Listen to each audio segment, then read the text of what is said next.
നമസ്കാരം, ന്യൂസ് കേരളയിലേക്ക് സ്വാഗതം. കോൺഗ്രസ് നേതാക്കളുടെ മക്കൾ ബി.ജെ.പിയിൽ പോകുന്നത് തെറ്റാണെന്ന് മുതിർന്ന കോൺഗ്രസ് നേതാവ് എ.കെ. ആന്റണി. പത്തനംതിട്ടയിൽ താൻ പ്രചാരണത്തിന് പോയില്ലെങ്കിലും ആന്റണി വിജയിക്കും, ബി.ജെ.പി 3ാം സ്ഥാനത്തേക്ക് തള്ളപ്പെടുമെന്നും അദ്ദേഹം പറഞ്ഞു. കോൺഗ്രസ് നേതാക്കളുടെ മക്കൾ മോദിയുടെ കരങ്ങൾക്ക് ശക്തി പകരുന്നത് വിരോധാഭാസമല്ല, തെറ്റാണ്. നേതാക്കളുടെ മക്കളെ കുറിച്ച് എന്നെ കൊണ്ട് അധികം പറയിപ്പിക്കേണ്ടെന്നും ആ ശീലം താൻ പഠിച്ചിട്ടില്ലെന്നും മാധ്യമപ്രവർത്തകരുടെ ചോദ്യങ്ങൾക്ക് മറുപടിയായി ആന്റണി പറഞ്ഞു. അനിൽ ആന്റണിയുടെയും പത്മജയുടെയും ബി.ജെ.പി പ്രവേശനത്തെ കുറിച്ചുള്ള ചോദ്യങ്ങളോടായിരുന്നു പ്രതികരണം.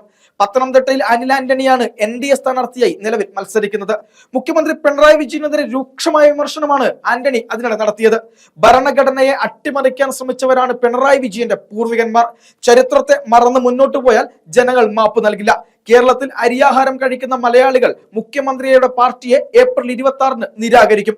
ഈസ്റ്ററിനും വിഷുവിനും മലയാളികൾ പട്ടിണിയിലാണെന്നും മലയോര ജനതയ്ക്ക് ഉറക്കമില്ലാത്ത രാത്രികളാണ് ഇത്രയും നാൾ ഉണ്ടായതെന്നും കേരളത്തിൽ മാത്രമേ കാടുകളുള്ളോ, മറ്റു സംസ്ഥാനങ്ങളിൽ വന്യജീവി ആക്രമണം കേൾക്കാനില്ലല്ലോ എന്നും മലയോര കർഷകർ എവിടെയെങ്കിലും ഓടിപ്പോകട്ടെ എന്ന ദുഷ്ടലാക്ക് സർക്കാരിനുണ്ടോ എന്ന് സംശയിക്കുന്നുണ്ടെന്നും എ.കെ. ആന്റണി പ്രതികരിച്ചിട്ടുണ്ട്.